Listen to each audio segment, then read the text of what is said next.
কারণ দুনিয়াতে তুই সূর্যের গরম সহ্য করতে পারো না। এক কাপ গরম চা ঠান্ডা না হলে তুই পান করতে পারো না। এক গ্লাস গরম দুধ তুই ঠান্ডা করতে না পারলে পান করতে পারো না। জাহান্নামের গরম তো হাজার হাজার হাজার গুণ বেশি। 500 বছর দূরের থেকে জাহান্নামী গুনাহগারের জাহান্নামের আগুনের গরমে চামড়াগুলো খসে খসে পড়ে যাবে।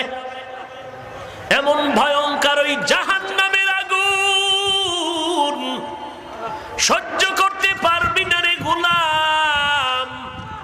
এই জন্য আমি আল্লাহ আগেই তোরে জান্নাত দিয়া দিলাম। কেমন দিলাম জানো?